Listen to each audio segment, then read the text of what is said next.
Um, so my name is Kyung Park. Fritz Park is my English, rather my German name. And this is the second part of the Korean Typography Workshop. Thank you for taking the time on your weekday evening to participate in this workshop. And so just to recap what we looked at on Tuesday before we start today's lesson, or today's part of the workshop rather, all this lingo from teaching, I apologize, is basically how Hangul came into existence. Unlike other languages that are in use today, Hangul has a very short history. It's about 500 and not quite 80 years since it's been in existence, compared to, say, the Latin alphabet, which has been around in various forms for the last 3,000 years.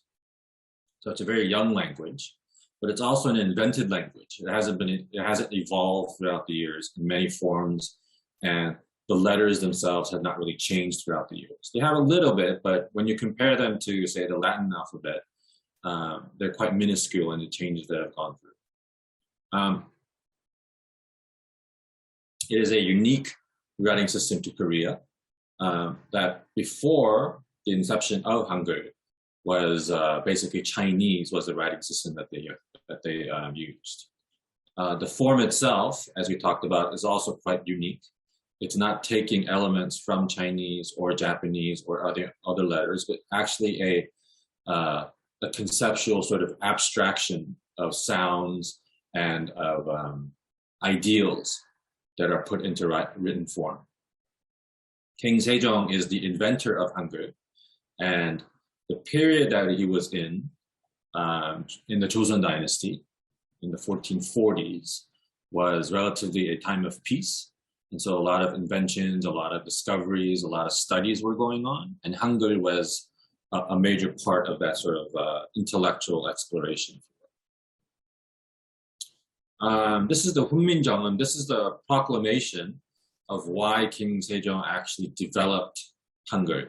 And I think it's worthwhile to sort of repeat this again, because this really shows the intent that King Sejong had in making a writing system for the masses or the people that he was ruling. If I can just read it for you again. Because the speech of this country is different from that of China, it, the spoken language, does not match the Chinese letters. Therefore, even if the ignorant want to communicate, many of them in the end cannot state their concerns. Saddened by this, I have had 28 letters newly made. It is my wish that all the people may easily learn these letters and that they may be convenient for daily use.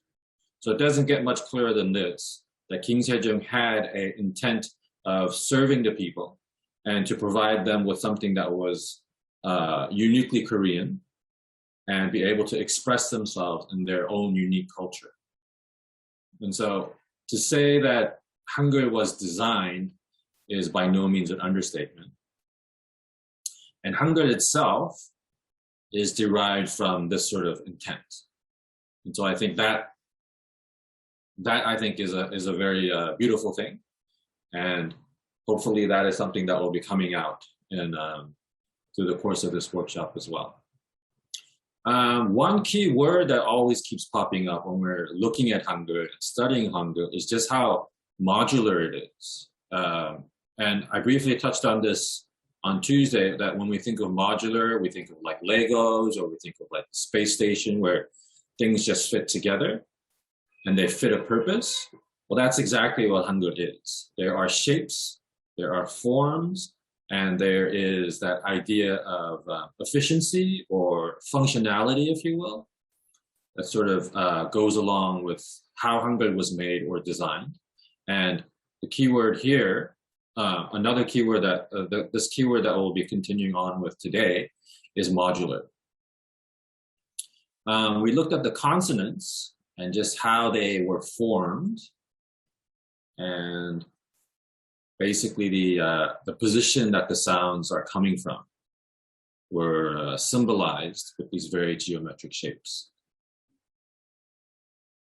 We won't pronounce them again because it's just, yes, we won't pronounce them again, but just to basically look and see that the base form is, yes, it's the base form for the other 2 or 3 sort of derivatives that come from that. But I can give you another example. Base form, and how they sort of reference each other in that modular sort of sense that I was just mentioning a while ago. Yes. The vowels also follow a similar pattern of modularity. Not sure if that's an English word. But what these vowels here are basically derived from are these 3 basic elements: the idea of sky, of man, and earth. And how they're positioned in the relationship of yin and yang is basically the design principle for the vowels that are used in Hangul. To give you an example, positive and negative. So up and down, or left to right, negative and positive. And with these 2 basic sort of configurations, you have something that we can build upon. So it becomes 1 dot, becomes 2 dots, and you can start making pronunciations this way. So o and u, you and yo, o and a, yo and ya, create the basic sort of vowel pronunciations. And from there on, you can expand for as far as you like, or as I've said here, or as much as our vocal cords and muscles will allow us to do.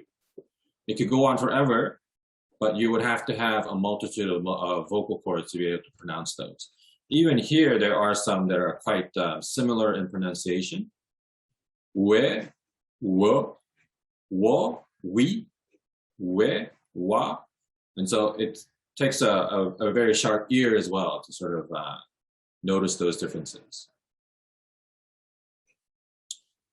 Another thing that we also wanted to be mindful of is just how Korean or Hangul is written. When we look at the Latin alphabet, everything is on a baseline here. And so design, D-E-S-I-G-N, is all on this unseen line here. Hangul, in Chinese and Japanese, as we also mentioned, don't really follow this linear pattern, but they follow this sort of format of syllables inside of boxes. So 1 syllable, 1 syllable, 1 syllable, consisting of a few vowels and, a few consonants and vowels are basically the configuration that we should be accustomed to when we're talking about Chinese, Japanese, and Korean. So it's that square that we also want to be mindful of. We want to be mindful of the modularity of it as well, because we'll be looking at that just now once we start today's part of the workshop. But the more complex the pronunciation becomes, the more letters that actually are inside of a square or a syllable, the more complex the letter configurations become. Oh, and of course, the reading direction is also quite different as well, rather than from just the linear sort of path that Latin alphabets follow. Think a box is probably, yes, I've written it out myself. But we just want to make that differentiation that everything fits inside of this square, consonants, vowels, and this little guy here we usually refer to as the final consonant. Because not all letters or syllables have that, and so we'll also be looking at this as well a little bit later. We also did a very short exercise. Based on those 2 sort of principles, what we did was we divided our names into syllables. We made squares according to the number of syllables that we had. And then what we did was we wrote out our names and changed them into Korean. And then what we tried to do was put them or fit them all inside of that square. And it's as simple as that. If you know the pronunciation of your name and are able to divide them into syllables, then it's just as easy to write them out into Korean. So we will continue on with this idea of Hangul and the letter form. We were talking about how everything sort of fits inside of a shape, and we'll sort of focus on that on lecture 3 when we're talking about Hangul and the letter form. And then in activity 2, we'll take all those things that you've prepared and we'll have an exercise where we'll be able to take your name and make it into hopefully an art piece that you can hang on the wall. And then after that, we'll conclude with lecture 4, Hangul, present and future, and talk about the history after King Sejong developed or invented Hangul and where it is now and how it will possibly develop into the future. As always, if you have any questions, feel free to visit or add to the chat room, and I will address it when I can. Okay. So what we are looking at here is the square, but you can't see it anymore. So I've taken that square out. But what we are looking at are syllables that are quite simple. So there's one consonant and there's one vowel. So you can see the consonant and the vowel. And what I've done is I've taken that and applied it to different typefaces. So you can see the basic shapes are there, but the differences in strokes or the little decorations that you see give each of these letters, or each of these syllables rather, a different unique sort of shape. The sizes are quite different as well, but that's something that, you know, it's pretty much up to the type designer who's drawing the typefaces. So this is quite simple. What we have here is an additional final consonant. So there's a last consonant at the bottom. Again, thinking about the square. And you have that sort of, if you will, sort of squishing everything in. So here it's quite apparent that the real is kind of squishing the jiu and the ah. If I can just make that comparison here, you can see that this vertical stroke has been greatly reduced to fit everyone in. And this is basically what I was talking about a while ago when we're saying, when we make syllables, these syllables, what happens is they become more dense, if you will. If you think about English letters, they become long. But in this case, with Hangul, with Korean, with Japanese and Chinese, they become squished and more dense, if you will. I like squished better than dense. You have double vowels. So this is actually pronounced, and you can try this at home as well. Kwang. Kuang. So it's o and an ah. So if you say that at the same time, it's wa. So it's kwang. But again, looking at the forms themselves, you can see that everything is trying to go inside of that square. Then you have the tense consonants that I've added just for fun. So you have duot or kwang, or, and this is really hard to pronounce. I don't think many Koreans can actually pronounce this correctly as well, as weng. Is mweng. It sounds more alien than Korean, really, weng. Yes, May. You are more than welcome. Guang. I like Guang. So what's interesting though, and this is purely from a design perspective, is that when we think of writing letters, and especially in Latin alphabets, what we tend to do is think of, oh, if we've drawn one A or lowercase a, then that's it.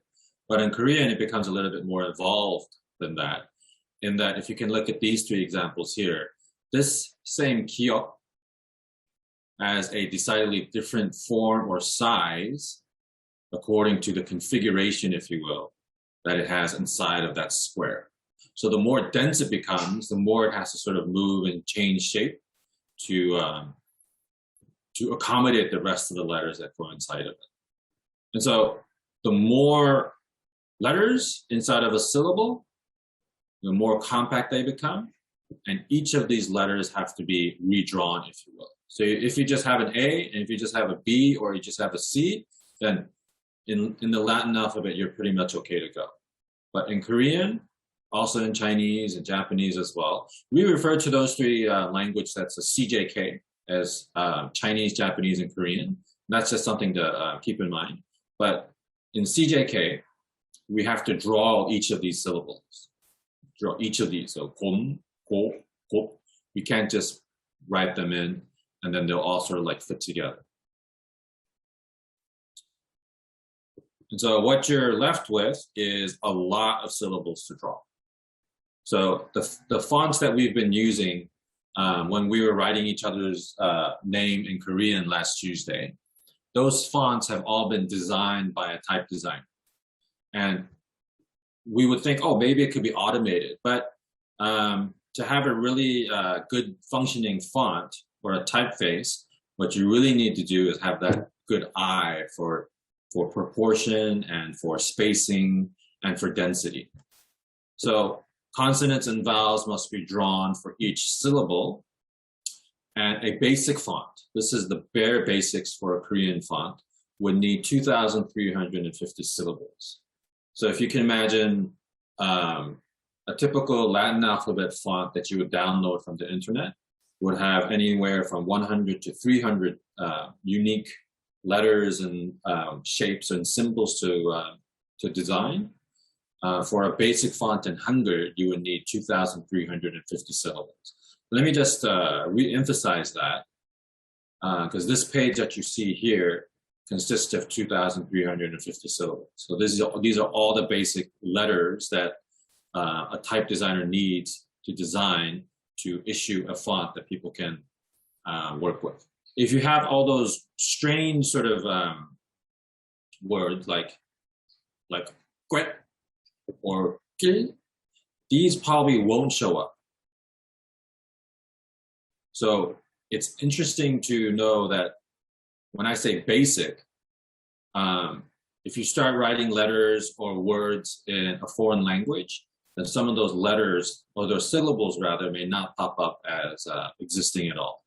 So to do all of those permutations, what you would actually need is 11,172 syllables. Let me just stress that again. 11,172 syllables are actually made or designed by a type designer. So that all the different permutations and possibilities of Hangul could be written out. And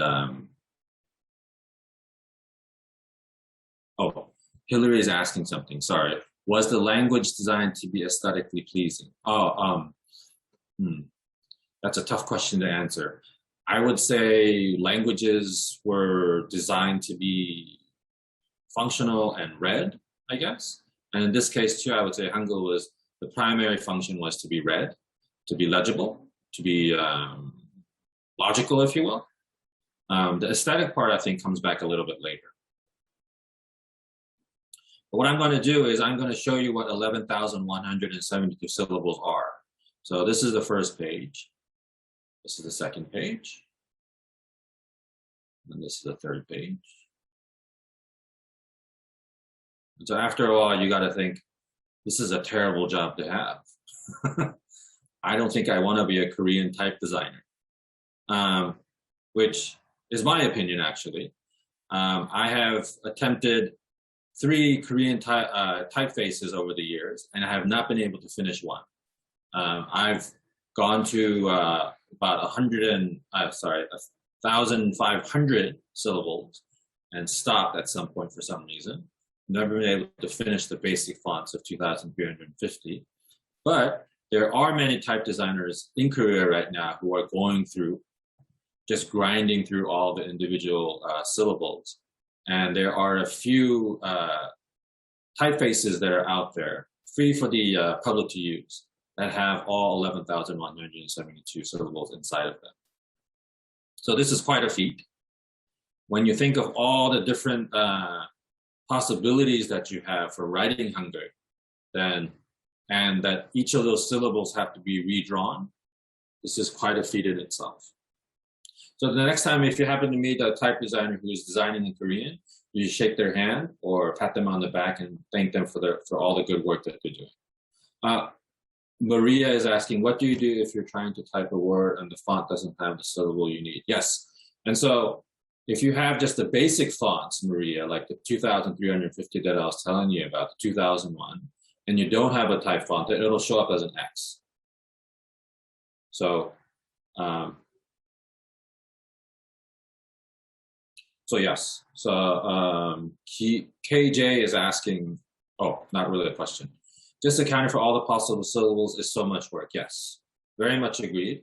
The average time for a Latin alphabet to be designed is usually a year, or usually a year or 9 months to a year. It usually takes 3 years for one Hangul typeface to be developed. Again, alluding back to this astronomical number of 11,000 individual syllables that you need to design. What we're going to be doing is, I would like for you to sort of show your work and just to sort of verify it with me if you have any questions. This is what we're going to be doing. Prepare the 4 elements that you have. Assign an element for each of the strokes below. So if you have a horizontal stroke, that's one element. If you have a vertical stroke, that's another element. If you have a diagonal stroke, both ways is fine, that's another element. And if you have a circle, or a circle rather, or anything circular inside of that, inside of your name, in Korean, of course, that's another element that you should have ready. And the third thing is what we did on Tuesday. You can have your name ready in each of the syllable boxes just to compare and use those elements following the name that you've written out in Korean. So this is an example. So what I've done is I've taken punctuation marks for my elements, and I've assigned the double dagger for the horizontal, the curled parentheses for vertical, the plus sign for diagonal, and the per percentage sign for the circle. And this is something that you can assign anything to these 4 horizontal, vertical, diagonal, and circle elements. And what we're going to do is revisit this idea of the consonants and the vowels. And what we're going to do is take the horizontal elements and then the vertical elements and apply them to the elements that we've chosen. So this is actually this. And this blue part, the lighter blue part, is actually this part here. Does that make sense for everybody?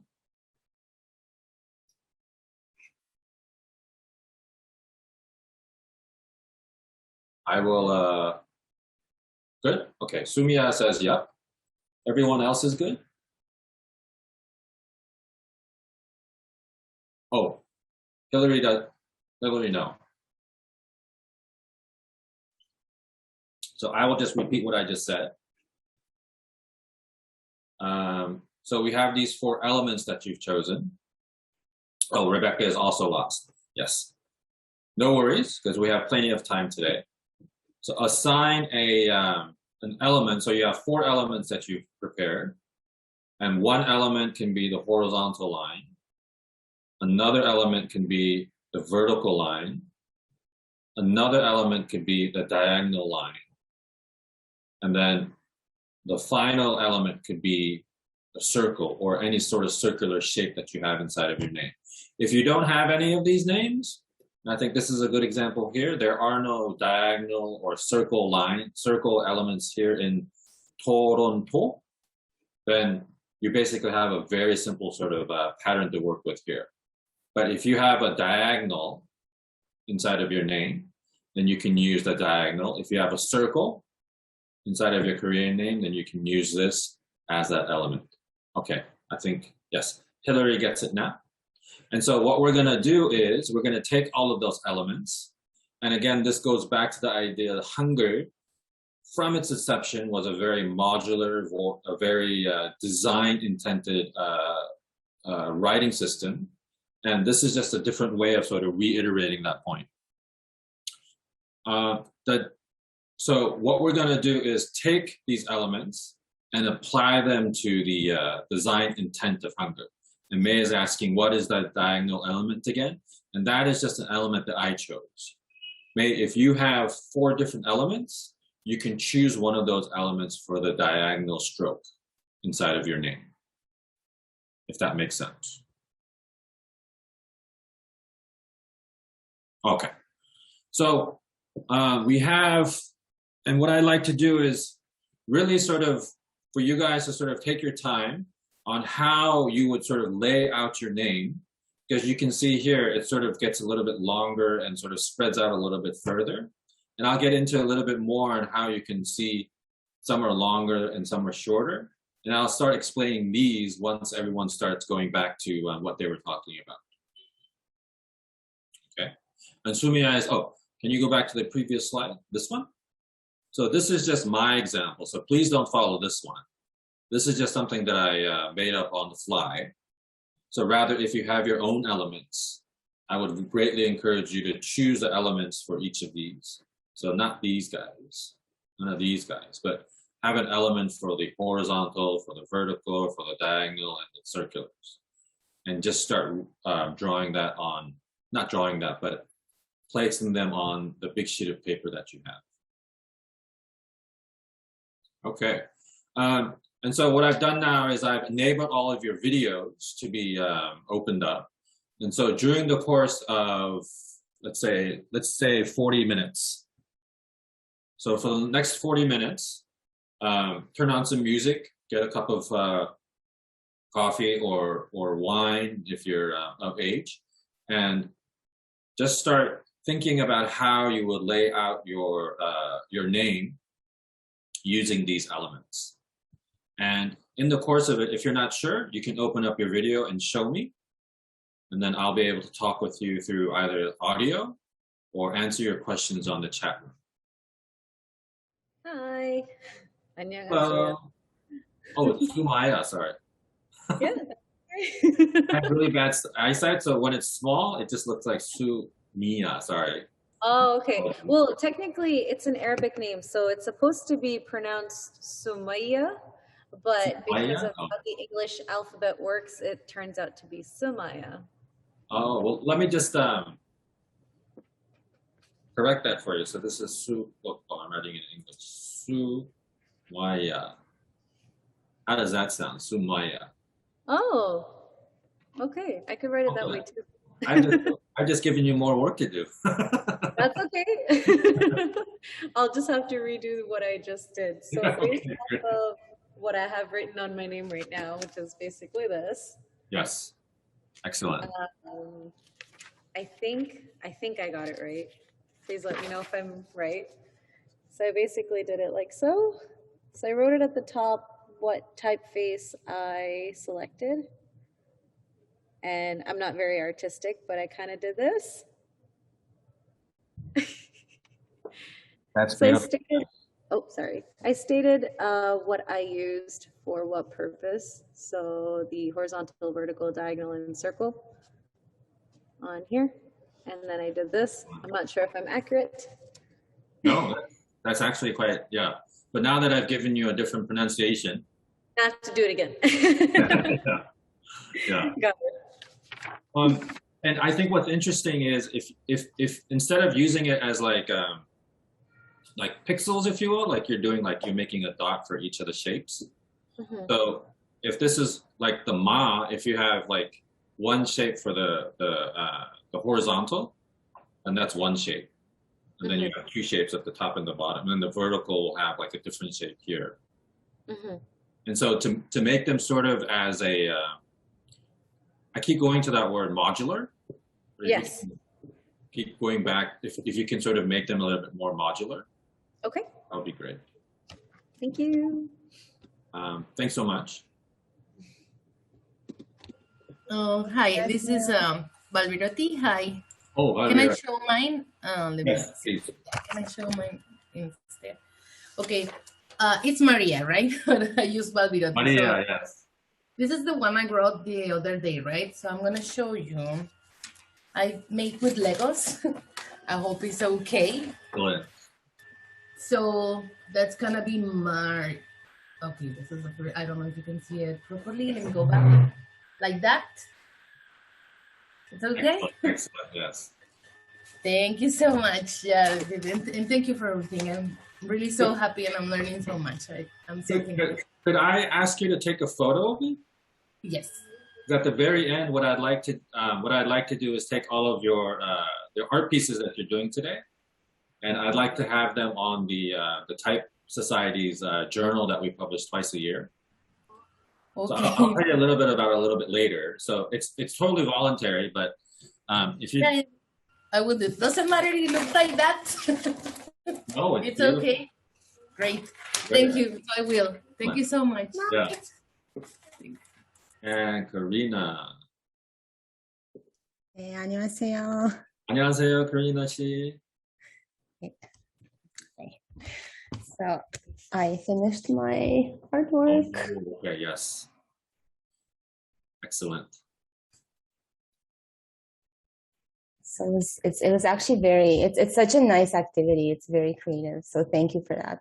Oh yeah, I mean it's beautiful. I really like the different colors that you're using. Thank you. They're stickers, right? Yeah, they're stickers. Okay. That's really good. If we have a little bit more time, let's see, we have about maybe 10 or 15 minutes left. And if there's someone else if there's someone else's name that you'd like to sort of test out. Sure. I'll do my Korean name actually. Oh, okay. Oh yeah. You have a Korean name. Okay, excellent. Anna. Anna. Anna. Oh, okay. Yes. and Maria, if you also would like to do someone else's name, that would also be very welcome as well. I don't know if you have enough Legos, but if that's something that you can try. Oh, you have a lot of Legos. Okay. Okay.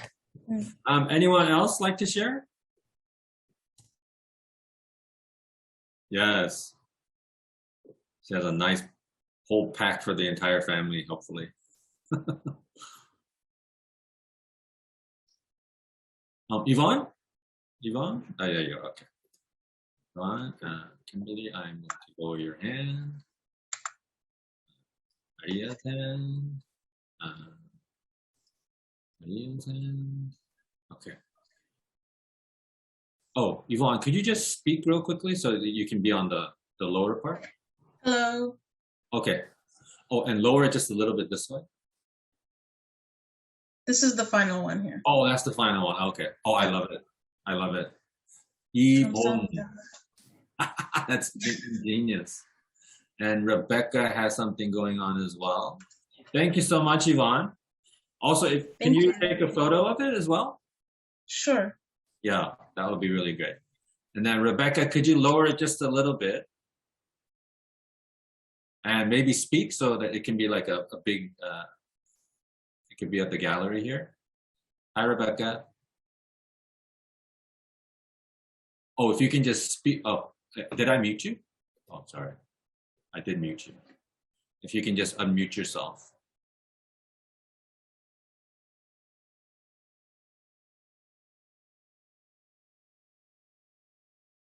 Oh, you're not going to turn on your mic. Okay, sorry. I saw the chat just now. Okay. The elements that you're using, I think, are quite interesting. Rebecca. It's quite quite abstract. I love it. Also, if you can also take a photo of it, Rebecca, that would be great. May, have we looked at yours yet? I don't think we have. Okay, hey. Okay. Hi, May. Hi. So this is what I have. Oh, okay. Does that work? It works very well, yes. Okay. Do you have, oh, sorry, do you have different color pens by any chance? Oh, I'm still at work. So Oh, right now, I only found a green Sharpie. Oh, okay, that's fine. That's fine. Actually, I like the elements that you're using. They're quite happy. Yeah, that's all I can come up with at the end of the day. So that's perfect. That's perfect. Yeah. Thank you so thanks. much. And Lauren, I don't think we've looked at Lauren's yet. Reyna, Lauren. Okay. Okay. Excellent. Okay. Lord, I really like how you made the rear different sizes to fit within the square. It's a very good beginning for a Korean type designer. I don't know if you wouldn't be wanting to do all those 10,000 letters and such, but a good start. Very good Thank start. you. Okay. If I can just share the screen real quickly with you, with everyone. One thing that I've noticed is what we're trying to do here is use these elements as a placeholder, not as pixels, but as placeholders for strokes. So instead of taking this element and repeating it so it becomes this length, what we're doing is we're just switching this stroke out for this. And so what you end up with is something that doesn't look like it's spelled Toronto, but it's more symbolic of, hold on, let me just get back to the way top, which is a bit more symbolic of how these letters are configured, if you will. And so what you have here is a stroke representation, if you will. So 3 horizontal strokes and 1 vertical stroke for the T, and 1 for the O, and so on and so forth, if you will. Another thing that I wanted to show you is once you start adding colors to it, then it gets a little bit more interesting as well. It becomes much more like a pattern than anything else. Marla, I've unmuted you, but let me stop sharing my screen. There you are. Okay. Okay. Hello, Marla. Hi. Oh, yes. That's Yeah. excellent. I used the I pink love it. asterisks for the horizontal and the green arrow for the vertical. That's beautiful. If you can take a photo of it, that would be really great. If there's anyone else, I think we have about, yeah, we got maybe 10 or 15 minutes, 10 minutes left. So if you'd like to try another person's name, or if you have a pet at home, that might be something also fun to try. Justine is also here. Hi, Justine. Hello. Hi. Hi. I have. Oh, yes. I need to stop speaking. Could you speak again, Justine? I'll be quiet. Oh, no. I don't know if that's correct. I have my name and then Justin. I think so. It looks correct, Justin, yeah. That's quite ingenious, though. I like the elements that you chose and the colors. I figured I should have them stand out a little bit. Oh, no, it's perfect as it is. If you can take a photo and keep it for a little bit later, that'll be great. Sure. Okay. Thanks so much. No worries. Who else? Ali. Justine is here. Kimberly. Ali. I'm muting Ali. Okay. Hello. Hello. 안녕하세요, 선생님. 안녕하세요, Ali 씨. So I've done sketches because I haven't found a bigger paper yet, but I want to check if it's correct first. Oh, yes. Okay. I hope it's visible. Don't know if it's focusing, but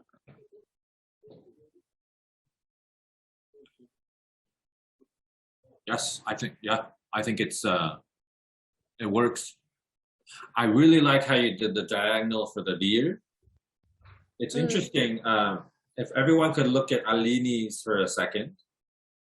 The deer, I can't write it out here. Maybe I can write it too. So the deer. So this consonant, Ali is written out as not 3 horizontal lines and 2 vertical lines like I've done with Toronto, but she's actually taking those middle lines and made it into a diagonal. That's correct, right? yeah. Yeah. which is ingenious because it's a long way down, and if you just make it diagonal, it's much quicker. That's how I write in hand when I'm writing dear, just because it takes a long time, so I just go really like that. So it's shorthand, if you will. That's quite ingenious, Alini. Yeah, usually it looks like a little, like almost like a number 2 if you make it fast, right? Because it kind of like, yeah. I tried other things too, but because of that, it was making my syllables be quite difficult. Because I tried to make it like a knife, so that helped, but at first that didn't work at all. So I was trying to find a way to make the diagonals and the horizontals kind of. Those are actually quite beautiful as well. Could you, would you mind taking photos of those as well? I mean, the final piece I think will be beautiful as well, but if you can take photos of those sketches. Oh yeah, sure. Yeah, thank you.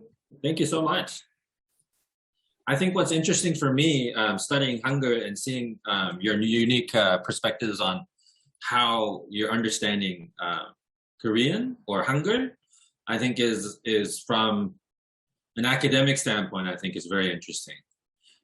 Because me and everyone else who's been speaking and learning Korean for the last 20 or 30 years, for their whole life, actually have these sort of inset sort of ideas about how these forms should look. But the majority of you don't have that sort of expectations. There's a better word for that, and so it's interesting to see how you engage with the letter forms and sort of write that out in your own unique way. Rose? Unmute. Okay. 안녕하세요. 안녕하세요. 저는 장미입니다. 반갑습니다. I think I followed different directions, but I love how everyone else's came out. Oh, this is equally as beautiful. But thank you so much. I used pastry cookie cutters for the shapes. So I think I understood, but I didn't quite understand, so I did something like different. Oh, sometimes the best work comes out of that. So 감사합니다. Thank you very much. Could I ask you to write your name phonetically in Korean, like Roju instead of Jangmi? That's what confused me. I Googled it, obviously, and so Jangmi has different syllables than just Rose, the way it came out. So Rose came out. Oh, did you already do it? Yeah. See, there was Rose, but when we followed your lesson yesterday, Jangmi has different syllables. So I wasn't sure. Yes. Oh, sorry to interrupt. Do you see what I mean? Like Rose itself, is Jangmi the flower, or it's also for a name? Yeah, but if you can write your name like Roju, like phonetically like this, Roju, on the chat room. Not sure how to do it. Oh, okay. Can you see the chat room where I've put I've written the name out? I'm on the chat room now. Yeah, at the wave line. You wrote my name? Yes. Out? Yes. No. Roju. Yes. Can you see it? Yeah. Yes, where it says okay. So Jangmi in Korean means rose. But what I've sent you now is the phonetic pronunciation of rose. Roju. So this is what you put, that's the correct way I should have my name. Oh, no, I'm not saying anything is correct, but this is just the phonetic pronunciation of your name. Okay. Jangmi is is the meaning, is the Korean word for rose. Okay, I do understand. I do understand that. Okay. Thank you. Okay. There's a few questions coming up. Yes, Ali, thank you so much. Rebecca, if you would just like to take a photo of your work with a phone or with a camera, or you can just take a quick screenshot. It doesn't really matter. Just something that so we can sort of see. And Shonar, I'm unmuting you now. 안녕하세요, 선생님. 안녕하세요, Shonar. The spacing's a little wonky, I think, but Oh no, this is perfect. Shonar. Excellent. thank you. Is it? Sorry, could you lift it up again? Your name is sort of covering the last bit. Oh, it's Shonar. Okay. Okay. Excellent. And could you take a photo and then just hold on to it? Absolutely. Thanks so much. Thank you. Thank you. Hillary, have we looked at yours yet? I feel like I've been talking with you for so much. Can you see my elements here? Well, maybe this way a little bit. There you go. There you go. Okay. So I used a music symbol for horizontal, a window for vertical. Sorry, I use a diagonal arrow for diagonal, and something called a quatrefoil for the circle. Excellent. And then, not sure, I'll probably have to send you the photo. I tried to do my name in English, and then the Korean is down here. I don't know if you can see it. Hillary, yep. Yeah, and then, yeah, so they're in these 3 boxes here. I know I wasn't supposed to use boxes, but I started. That's a good place to start, yes. Yeah, so I don't know if it might show better on a photo because I'm not great on video right now. I don't know if I have to make my box bigger. That's I fine. don't know how to, I'll bring myself to center stage, but it took a while before I understood what you meant. And I tried to use 3 different colors, and I'm actually now doing it in Lego. Oh, even better. Yeah, I have a bunch of Legos. So I was doing it in Lego, and then I was going to take a photo and I could send that. That would be beautiful. Two variations of... yeah, because it took a while to understand. Sorry about that. Yes. I think that's the limitations of doing things on Zoom. No, it's because I don't know the Korean language and I'm just learning a lot. So it's helpful. Yes. Thank you so much. It was a fun activity. I want to finish it later.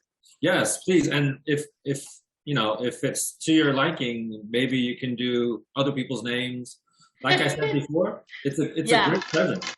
It's something nice to give to other people.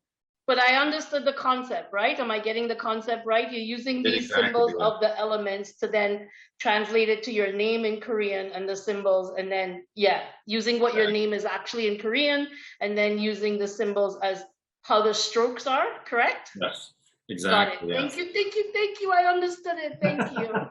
I'm so excited. Thank you so much. Thank you. Sorry to everybody, but I'm excited. It's mutual. Thank you. Fernanda, I think you're next. Fernanda, let me unmute you. And Hillary, if you want to just turn off your video. Oh, okay, Fernanda. There's Hello. Hello, everyone. Hi, this is Fernanda. Okay, hi, Fernanda. Hi. So I did mine. I have a friend here with me today. Hello. Thank you for coming. So here's mine. Nanda. Okay. Yeah. And it's then like my friend's gonna show, and you have to try to figure out her name. Mari. Yeah. Yeah, we just used sticker, but it was really fun to make it. I love it. No, they're very beautiful. Awesome. I like the color paper that you chose as well. Yeah.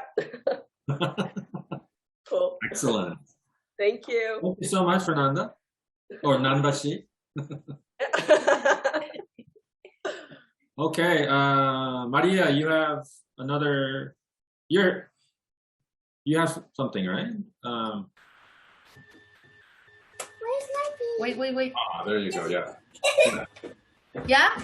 Yes, that's excellent. Sophia. Yeah. That P up is actually quite ingenious.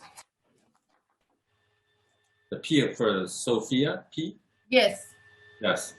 That's actually quite interesting. Yeah, because it's I use like 2 verticals, 2 horizontals, right? And it looks like that. And one stroke and then 1 stroke, right? Yeah. Yes. Okay. Excellent. Thank you. Thank you so much. Bye, guys. Bye. Say bye. And then Kimberly, I'm unmuting you now. Okay. Great. I can hear you. Awesome. So here is my original name. Excellent. Okay. And then mine is super abstract. Oh, I love it. So we've got green for horizontal, red for vertical, and blue for the one diagonal. Oh yes, I definitely need that for the journal. Okay. If you don't mind. Sure. This was fun. Thank you. Yes, I'm glad you liked it. It's an interesting perspective on trying to understand a written language. Yeah. Thank you. All right. Thanks so much. And I don't want to mute myself. Angela. Okay, I'm unmuting you now. Let's see what time we have. Okay. Yes. Oh, could you do it again? Sorry, I unmuted your muting. Sorry. No problem. I said I went arts and crafts. I love this. I love it so much. And there's what it should say, I think. Angel. Oh, yes. Okay. Can I ask you what the materials are? It's kind of hard. I took them from my daughter's craft room. They were picture frames. Oh, okay. Ingenious. Not anymore. No, they're really nice. Yeah. I really like the ear that you did for Angel. Yeah, that was a circle, and I cut it in half. And yeah, that is ingenious. I mean, we'll be looking at some more contemporary type designers later on, everyone. But I think it's interesting to see these shapes here because it's not intentional by any means, but the letters that you guys are making are sort of referencing some of the more contemporary type designs that I'm seeing these days. So it's an interesting sort of comparison that I'm seeing. Thank you so much, Angela. If you could take a photo, that would be really great. Okay. Thanks so much. Angela, Yvonne?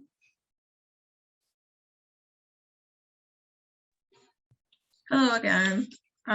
This is my Korean name. 윤혜경 씨. 이름이 이쁩니다. I love 감사합니다. that. I love that. You need to keep all of those for if you could. For sure. Thanks so much. Jonathan, I have you, if you can raise your hand. I did. I built mine with Lego, and it is a little abstract, but let me know if you can. Very nice. Yes, good to see you. Yeah, we should definitely catch up. Yeah, for sure. I'd love to. Yeah, I have Zoom, so. Yeah, me too, apparently. So we can, we should have a chat soon, Fritz. I'd like that. That would Sounds be nice. good.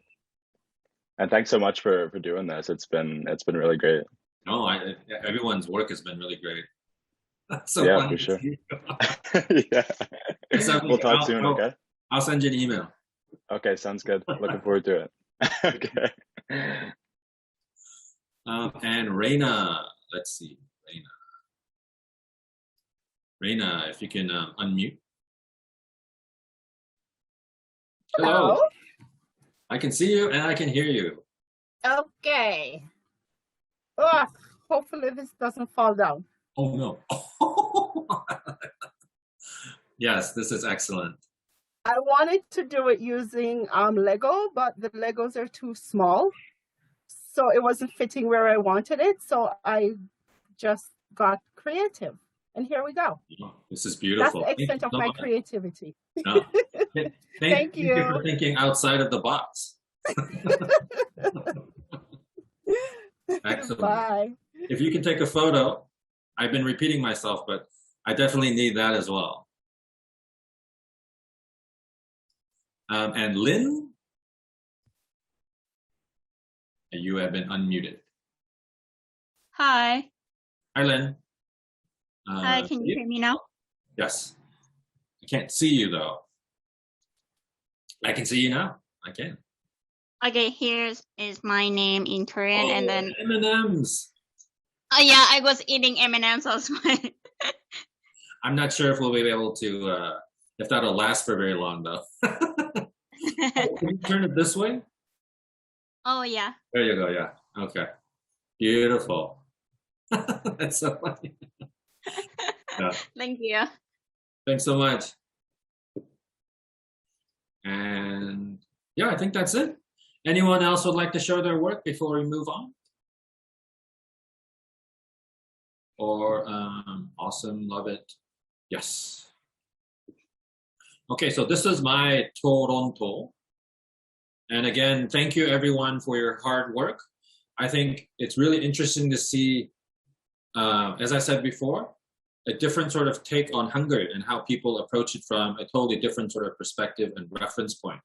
And I think the beautiful thing here is just how everyone is sort of able to sort of think outside of their sort of comfort zone, because this is, again, something totally different. It's a different way of approaching Hangul, even though you've been studying Hangul for such a long time. But also to say that this is something that takes letter forms. For type designers, I guess, letter forms are very interesting, but this sort of puts us into their world for a very brief moment of having to have squares, of having all those letters being, densely packed into that given space. Ali has a question. If we're doing kiok in a syllable with ke, for example, would we make the second stroke with the vertical symbol or the diagonal one? Yes, that's a very good question. I will leave it up to you. The original alphabet form of kiok. Well, sometimes the kiok. Oh, if I can just go back a little bit further. Oh, this is too much. Maybe I can stop here. So there's a kiok here that is obviously a diagonal stroke, but then you also have a vertical stroke here for the same kiok. Where the position is, and here's another one. Where that position is and where this becomes diagonal or it's just a straight line is kind of iffy. It pretty much depends on the type designer. So in this case, to answer your question really quickly, Ali, it depends on you, whether it could be a diagonal or a vertical stroke. It's purely up to the designer. In your case, it's up to you. Okay. Yeah. I forgot my train of thought. Oh, so I think it's interesting to sort of see what sort of design elements are used in the creation of a font or a typeface. Not just that we're taking things that are uniquely Hangul, but that sort of design world is also quite interesting as well.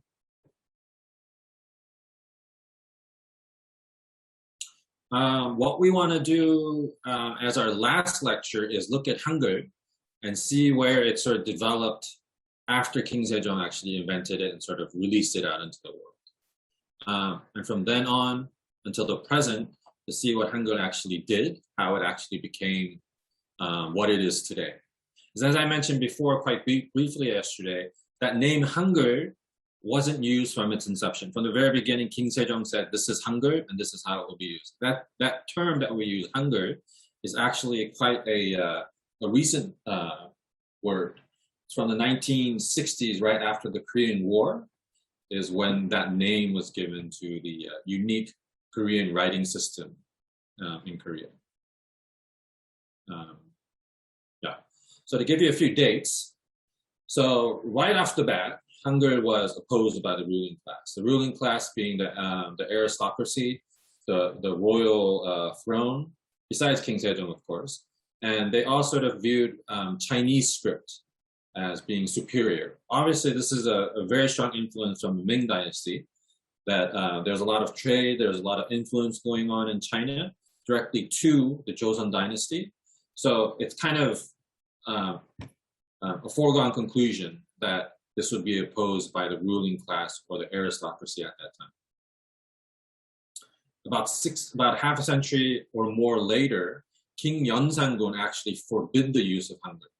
And this is interesting because Hangul went underground and then was widely used here, widely used by commoners and women.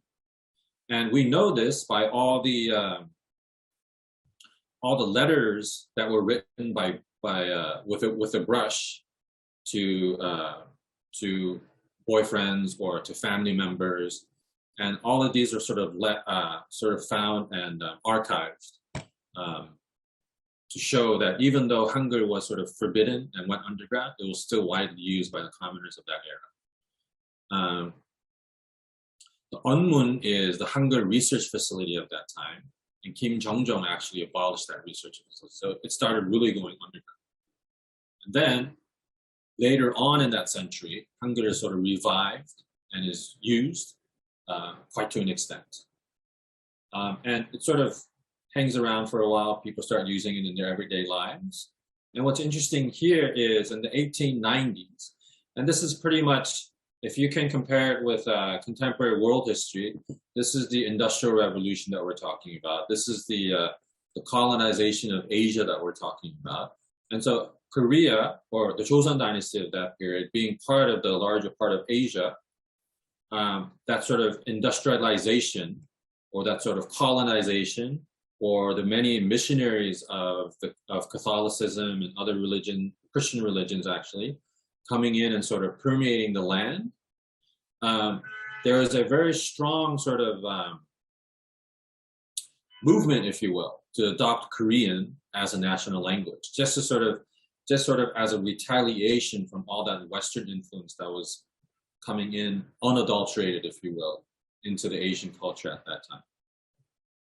And we all know this. In 1910, the Japanese occupation started with the assassination of the last king and the queen. And that occupation lasted until 1945, when the nuclear bomb was dropped on Hiroshima and Nagasaki by the US, and ending the Second World War. So from 1910 to 1945, Korea was actually under the rule of the Japanese imperialist empire, if you will. And that during that time, Hangul was strictly forbidden. You couldn't use Hangul. You couldn't have a Korean name. My grandmother was actually born with a Japanese name and given a Korean name much later on. And Japanese was enforced on Koreans to use in their daily lives, in schools,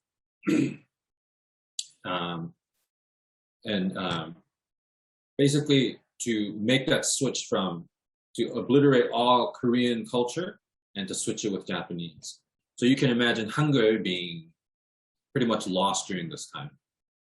What's interesting is, and we were talking about that when we were looking at the pop culture of Hangul, is Malmoy, when we were talking about the first dictionary that was being developed. So this was going on during this time. That movie is based on the Japanese occupation and how, despite all this effort from the Japanese Imperial Army, Koreans still sort of persisted against and sort of rebelled against the idea of being occupied or taken over by Japan. And one of those was the persistence of using Hangul and to keep it in existence.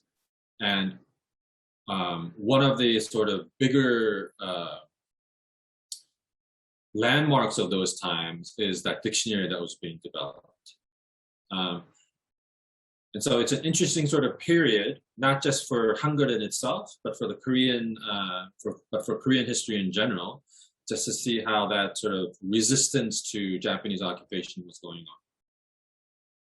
But then after 1945, a few years later, there was the Korean War, where North Korea invaded South Korea, and for 3 years, we had a back and forth of death and devastation and bombing. Pretty much the entire midsection of Korea was just devastated by war and bombing. And then after that, with the rapid sort of development of industrialization in Korea, Hangul also gained a new sort of energy, if you will, and was greatly promoted as being the language for the Korean. So it's at this point where Hangul is actually used as the name for the Korean writing system. That's interesting. It took about 500 years for Hangul to actually have a name. And so from the 1960s onward, what we see is a gradual development of Hangul, and trying to sort of whittle out all those little intricacies and sort of differences that Hangul had along the way in its prior to 500-year history. And so those are sort of the things that we're looking at here. Not so much from a historic aspect, although we are going chronologically. Visually, the forms that Hangul takes is also quite interesting. And it sort of carries on with this idea of what we were talking about in our previous assignment of taking the elements and sort of making them into interesting things. May says, a really good children's novel illustrating the impact of the Japanese occupation on Korean culture is Linda Sue Park's When My Name Was Kyoko. Yes. I haven't read it, but I very much heard about it. And May has also provided the link for it. So if you'd like to check that out yourselves, that will be, I think that would be a great source to start off with. So this is sort of the first test when King Sejong was first releasing, when he first released Hangul. And as we mentioned at the very offset on Tuesday, the shapes themselves are decidedly different from the Chinese that was prolific at that time. Geometric, it's thick, it has a very square sort of characteristic to it, as opposed to the more sort of calligraphic sort of tendencies that the Chinese has. What's interesting here is, and this is much later on when Hangul was introduced into the masses, and because people don't have printers at home or aren't able to print, what they started to do was use the brush. And you can sort of see that sort of brush strokes as they work down from letter or syllable to syllable. And so we'll talk about this a little bit later when we're talking about vertical writing and vertical type design. But you can see that there's almost like a cursive sort of like connection that are being made. And this is quite early on, I would say maybe like a century since the introduction of Korean. And you can see a lot of simplifications. I think Ali was doing that just a while ago with her name, with the ril not being such a square, but more of a diagonal sort of shape. And they've already started doing that in these sort of letters that you see here. So it's interesting to see. Of course, you have that more sort of printed sort of look about it. But yet, because you have that brush that you're using, and it's not like a pen, or it's not a stamp or a metal, it's not lead metal type that you're using, you still have that tendency of this being very printed and handwritten, if you will. And here is where it gets a little bit more interesting. So these are, so this is one of the examples of the commoners sort of using Korean in their everyday lives. So you can see everything is vertical, but there's almost like a interpretation. There are some letters, some syllables that are quite interesting, some not so easy to decipher. And you have that sort of handwriting sort of letter, which makes it quite beautiful. Cursive letters is probably the best way to talk about it. But cursive letters is something that wasn't so much introduced as it was sort of used here as a device of writing things down really quickly. But then here it became a little bit quicker. So it's not just syllables that have that sort of simplifying aspect about them, but entire sentences can be written without actually taking the tip of the pen off of the paper, if you will. So it just keeps writing and going on and on. Jumping ahead, maybe 300 or 400 years, you have the influence of contemporary printing technology, meaning the Western influence coming in. And suddenly what you have is not vertical writing, but just like that, you have horizontal writing. Hangul 자전. So here this means Korean, French dictionary. Korean, French dictionary. So literally, in a day, what you've seen is vertical writing from left to right, right to left, suddenly changed from horizontal writing from left to right. And this is a page from that dictionary. You can see everything is being written in. And there's a lot of sort of theories and speculation on why this happened overnight. But the one I find the most persuasive is the technology basically drove this new way of writing. So what you have is vertical writing that is the norm. But all of a sudden, because you have this technology from the West that is configured to write horizontally from left to right, the letters or the letter forms for Hangul had to sort of follow that technological sort of limitation, if you will. Eduardo has a question. Could you please suggest some books or websites on Korean typography? There is very little information about Korean typography abroad. I agree with you so much, Eduardo. There is very little English or non-Korean information available about Korean typography, which is pretty much why I've been sort of doing these Korean typography workshops for a few years now. It's I think the interest has come quite recently with K-pop and Hallyu and all that. So maybe very soon we'll have a few books that will introduce Korean typography to a much wider audience outside of Korea. If I can just get back to this point. So it's interesting because from a visual or a design standpoint, what we have is a totally different writing system. Imagine the opposite happening to English. One day everyone is writing this way, and then suddenly everyone has to write vertically from right to left. As a designer, as someone who deals with letters, that change is not a slight one. It's a very drastic change, and many type designers or visual researchers have sort of said, these shapes that we're looking at, if I can just go back here, these shapes that we're looking at were meant to be vertically sort of set as type rather than horizontally set. And so it's thin, if you will, instead of wider. And so there are those kind of limitations that we've been talking about that haven't been addressed and have suddenly just been forced into this different technology, if you will. And so you'll see that happen in its different sort of stages, if you will. Again, this is horizontal, but the text here is vertical, horizontal, vertical. And you'll see that sort of mix going on. And this is the Independent. In Independence, this was a newspaper that was printed during the Japanese occupation, I think outside of Korea, sort of proclamating the idea that Korea is not part of Japan and will always get its independence. And so this is a quite important artifact of contemporary Korean history. But nevertheless, the interesting thing here is that we have taken vertical and horizontal writing and sort of mixed it up, even in something as important as this. This is one of the first, I believe this is in the before 1960s, after the Korean War. So sometime in that interim, they released the first grammar book for Korean, Hangul.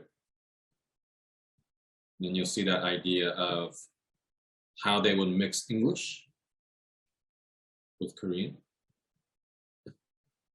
And what I'm doing now is just giving you a really sort of concise idea of this sort of evolution from the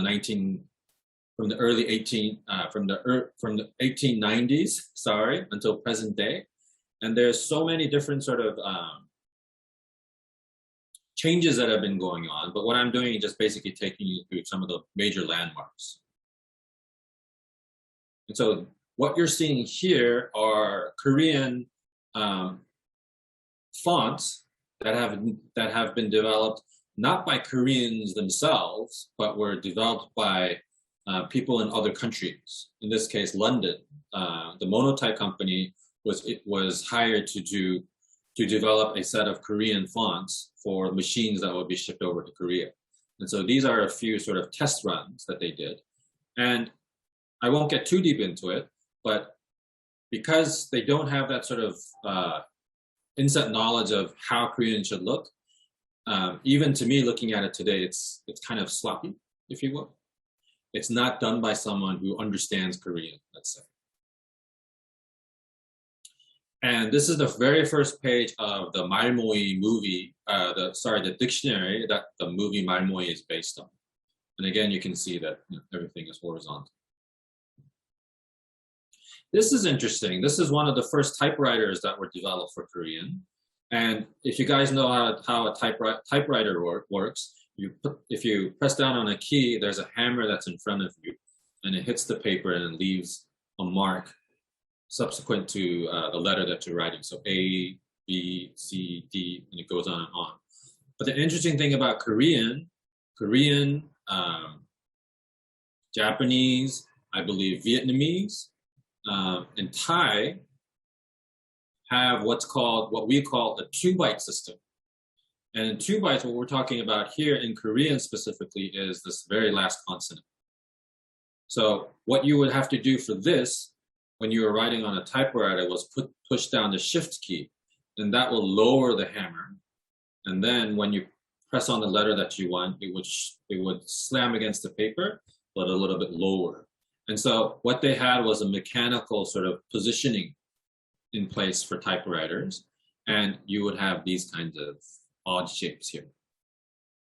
This neon should be a little bit closer, but you can see that it's sort of like, what's the word I'm looking for? It seems a little bit offset. And so these kind of letters, while not intentional, later on became the basis for type design that was made in the digital era. And we'll be looking at that a little bit more quite soon as well.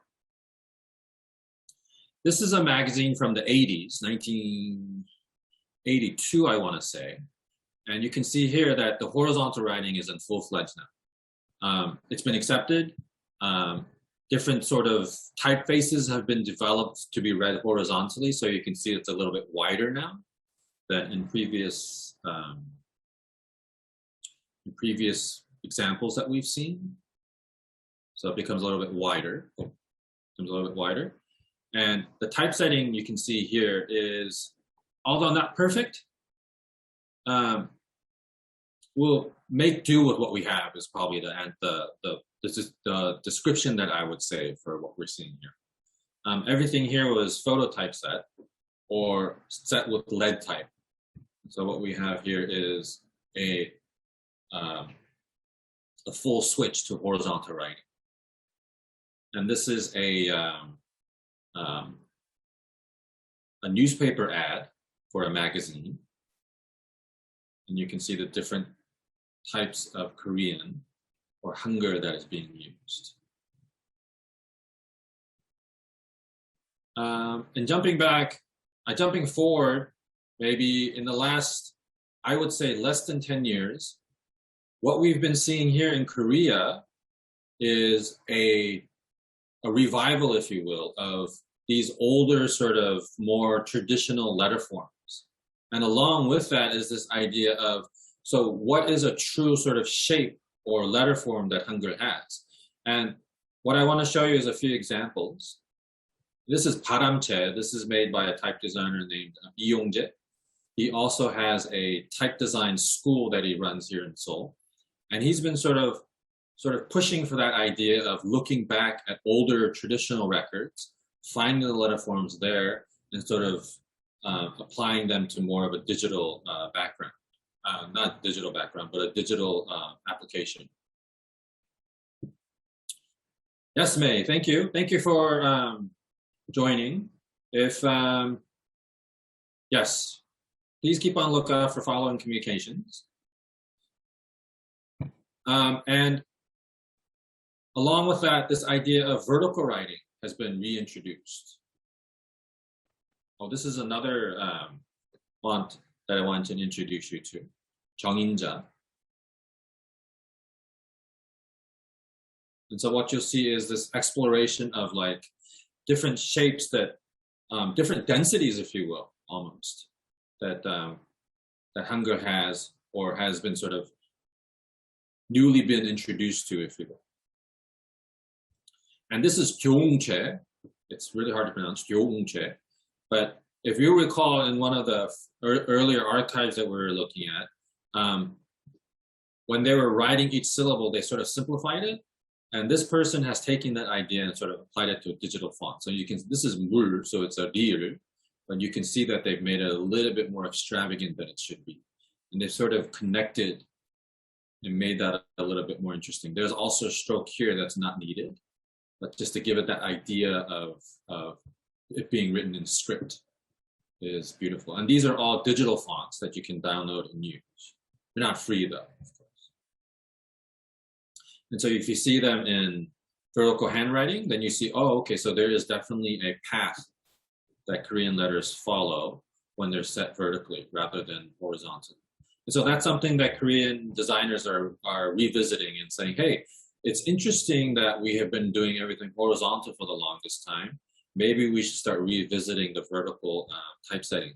And so a lot of books these days are actually being reset and published vertically as well. A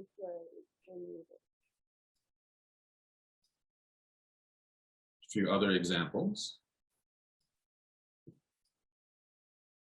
This is also a very interesting type design by No Type. No Eun-yu is also a type designer who has been doing a lot of interesting things.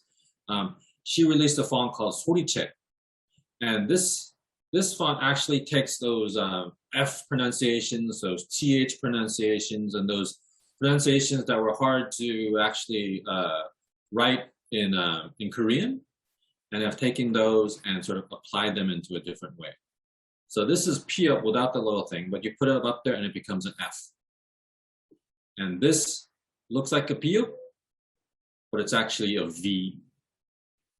And the S and the D becomes a th or a TH.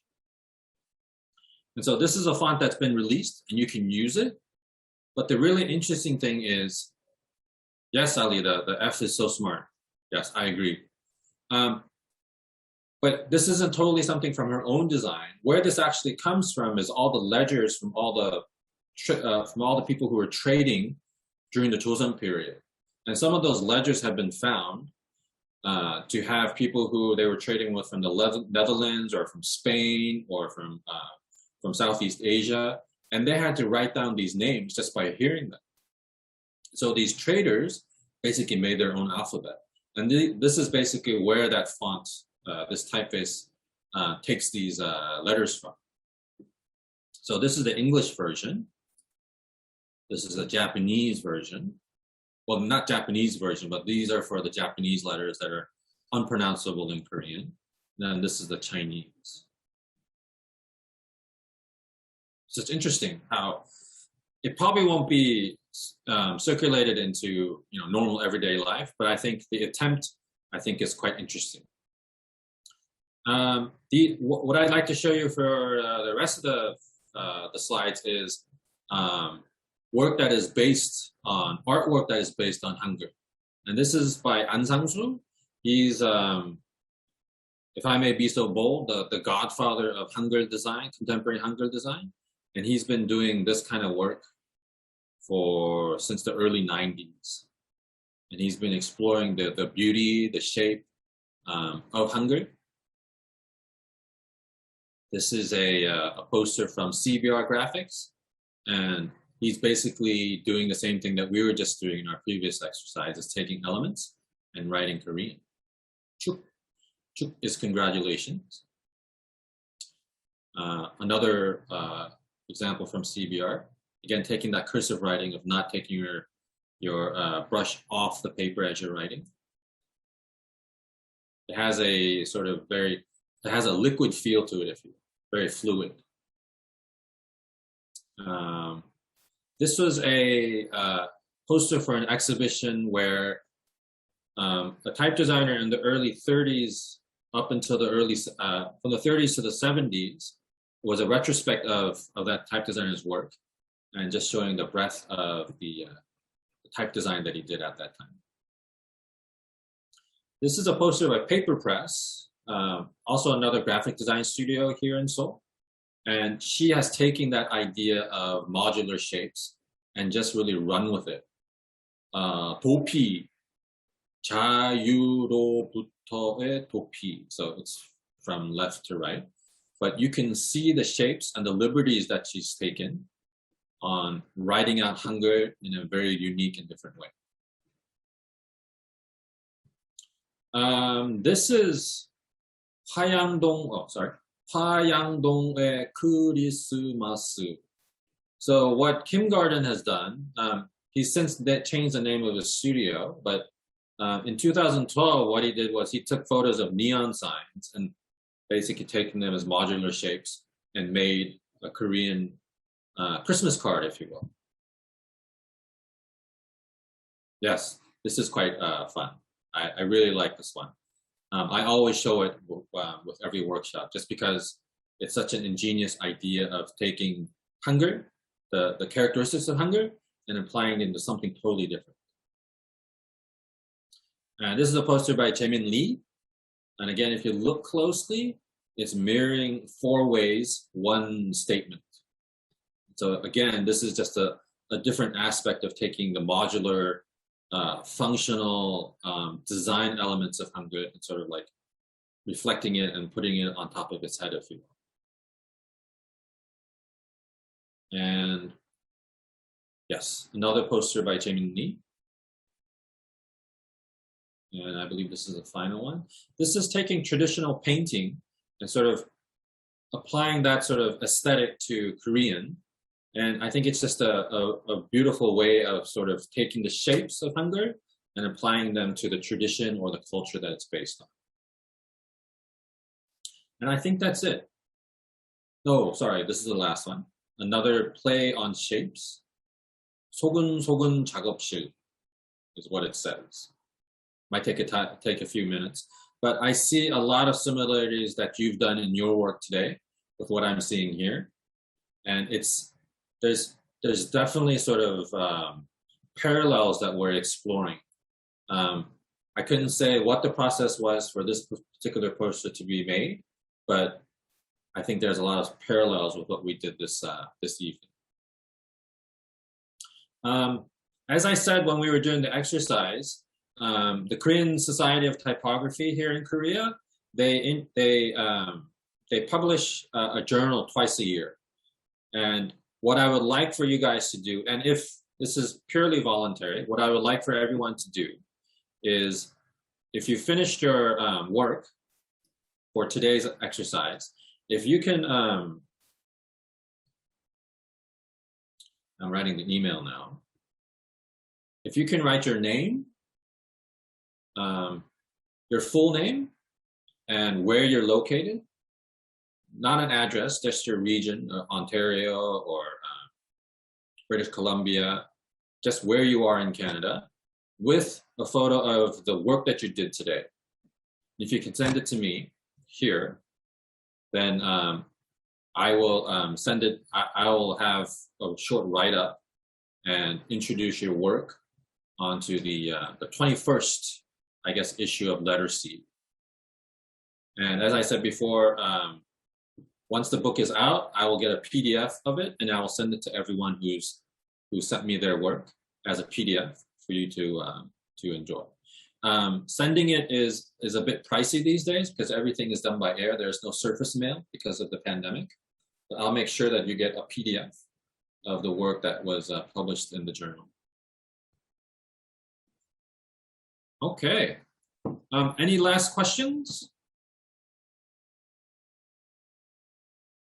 Again, thank you for your work this evening. It's not clear how, what sort of chemistry will be, what sort of work will come out of the workshop. I mean, the assignment that we did. But I think all the work that you've shown me today was interesting. They were quite engaging. And I think most important of all, I think there was a lot of fun that you guys had with doing the exercise. Hopefully that will help you to understand Korean or Hangul a little bit better. I think for all intents and purposes, that was the original intent for this 2-day workshop of seeing Hangul not just as a writing system, but as something that we can actively engage with as a visual sort of element, something of beauty, something that we can take and sort of add to our daily lives, if you will. Thank you again, everybody. 감사합니다, Maria. 감사합니다, Yvonne. And hopefully I will see you again before not too long.